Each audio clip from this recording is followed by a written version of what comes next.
Hi, this is Mardy once again and welcome to my channel.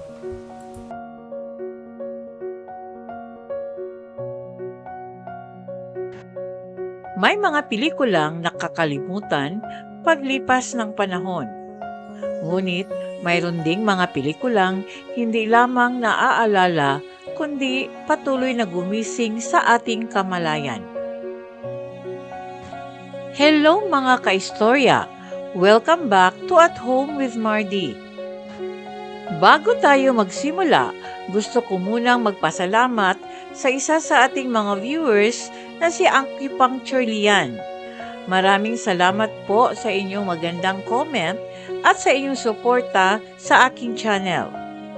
Ako po ay taus-pusong nagpapasalamat sa inyong oras, panonood at pagbibigay ng encouragement.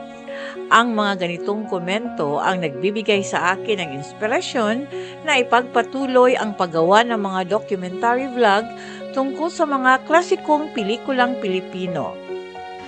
Ngayong episode, tatalakayin natin ang isa sa pinakamahalaga at pinakamatapang na pelikula sa kasaysayan ng Philippine cinema, Insyang, na ipinalabas noong 1976. Sa direksyon ng national artist na si Lino Brocka, isinulat ni Mario O'Hara at Lino Brocka at pinagbidahan ng napakahusay na aktres na si Hilda Coronel.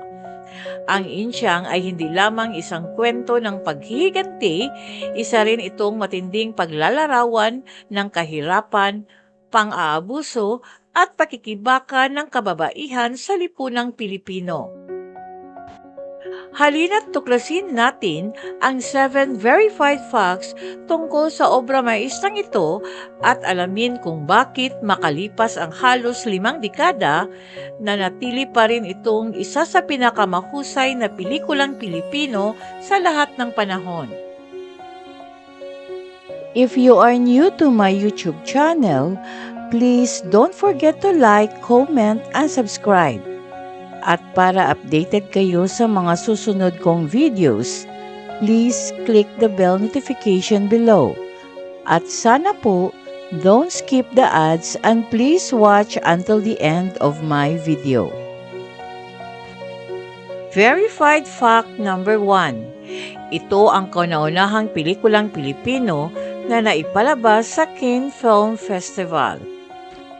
Isa sa pinakahalagang tagumpay ng Insyang ay ang pagiging kauna-unahang pelikulang Pilipino na naipalabas sa Cannes Film Festival. Noong 1978, inimbitahan ang pelikula bilang bahagi ng Director's Fortnight sa Cannes, France, isang prestiyusong seksyon na kinikilala ang mga makabago at mahuhusay na pelikula mula sa iba't ibang panig ng mundo. Hindi lamang ito isang personal na tagumpay para sa direktor na si Lino Brocka, kundi isa ring makasaysayang sandali para sa buong industriya ng pelikulang Pilipino. Sa unang pagkakataon, nasaksihan ng pandaigdigang audience ang isang kwentong Pilipino na matapang na humaharap sa realidad ng kahirapan, pang-aabuso at pakikibaka ng mga ordinaryong mamamayan. Maraming international film critics ang nagpuri sa Insyang dahil sa matinding realism, makapangyarihang emosyon at walang takot na pagtalakay sa mga sensitibong isyong panlipunan. Pinuri rin ang kakaibang husay ni Lino Brocka sa paglikha ng isang pelikulang parihong personal at universal ang mensahe. Ang makasaysayang pagkilala sa Cannes ay nagsilbing malaking hakbang upang mapansin sa buong mundo ang husay ng Philippine cinema. Dahil sa tagumpay ng Insyang, mas nabuksan ang pintuan para sa iba pang mahuhusay na pelikulang Pilipino na maipalabas at makilala sa mga prestiyusong international film festivals. Verified fact number 2, ang pelikula ay idinirect ng national artist na si Lino Brocka. Si Lino Brocka ay kinikilalang isa sa pinakamahuhusay na direktor sa kasaysayan ng Pilipinas. Kilala siya sa paggawa ng mga pelikulang tumatalakay sa tunay na kalagayan ng lipunan, kahirapan, katiwalian, diskriminasyon at pang-aapi. Sa Ensyang, ipinakita niya ang buhay ng mga ordinaryong Pilipino nang walang pagandahin o pagtakpan. Napakatapang ng kanyang estilo para sa panahong iyon. Instead of offering escapist entertainment, ipinakita niya ang realidad ng buhay sa mga komunidad na madalas ay hindi napapansin ng lipunan. Verified fact number 3. Si Hilda Coronel ay nagbigay ng isa sa pinakamahusay na pagganap sa kanyang buong karera. Sa pelikula, ginampanan ni Hilda Coronel ang papel ni Ensyang, isang batang babae na halos mawalan ng pag-asa matapos makaranas ng matinding pang-aabuso. Bagamat bata pa lamang siya noong panahong yun, pinuri siya ng mga kritiko dahil sa kanyang natural at emosyonal na pagganap. Hindi lamang sa Pilipinas kundi maging sa ibang bansa ay kinilala ang kanyang kahusayan. Hanggang ngayon, itinuturing pa rin itong isa sa pinakamahalagang performances sa kasaysayan ng Philippine cinema. Fact number 4, ang Tondo, Maynila ay naging mahalagang karakter ng pelikula. Halos lahat ng eksena ay kinunan sa tunay na komunidad sa Tondo. Hindi ito ginawang studio set. Makikita sa pelikula ang makikipot na eskinita, masisikip na bahay, mga palengke at araw-araw na pamumuhay ng mga residente. Dahil dito, naging napaka-authentic ng pelikula. Hindi lamang si Ensyang ang pangunahing karakter. Tila naging pangunahing tauhan din ang mismong komunidad na kanyang ginagalawan. Verified fact number 5. Isa ito sa mga pinakaimportanteng pelikula tungkol sa kababaihan at social realism sa Pilipinas. Bagamat hindi ito tahasang ipinakilala bilang feminist film noong dekada 70, malinaw na ipinakita ng Ensyang ang mga isyong kinakaharap ng kababaihan.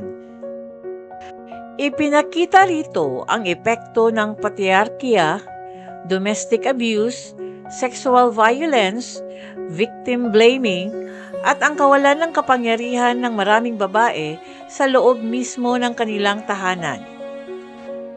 Sa paglipas ng panahon, mas lalo pang pinahalagahan ng mga film scholars ang pelikula bilang isang makapangyarihang pag-aaral tungkol sa kalagayan ng kababaihan sa lipunan. Verified fact number 6. Naibalik at na-restore ang pelikula para mapreserba para sa mga susunod na henerasyon. Upang mapreserba ang Ensyang para sa mga susunod na henerasyon, sumasailalim ang pelikula sa isang meticulous 4K restoration noong 2015.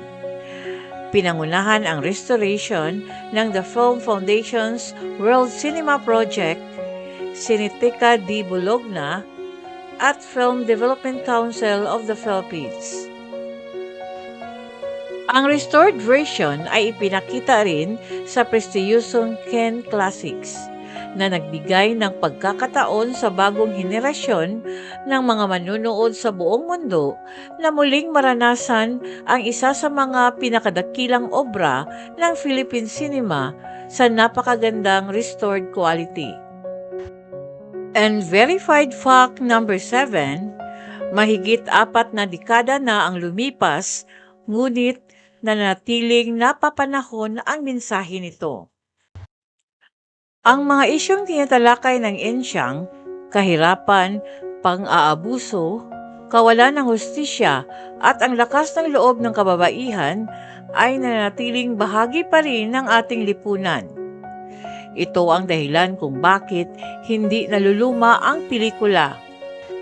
Hindi lamang ito isang kwento ng isang babae, isa itong salamin ng realidad. At marahil, isa rin itong paalaala na ang tunay na pagbabago ay nagsisimula sa pagkilala sa katotohanan. Hindi naging madali ang pagtanggap sa ensyang nung una itong ipinalabas. Matapang ang tema nito, masakit ang katotohanan at walang takot itong ipinakita ang mga problemang madalas ay itinago ng lipunan. Ngunit sa paglipas ng panahon, napatunayan na isa itong obra maestra. Today, Insyang is recognized as one of the greatest Filipino films ever made, inspiring generations of filmmakers, writers, and actors not only in the Philippines but around the world. Before we end today's episode, gusto kong marinig ang inyong opinyon.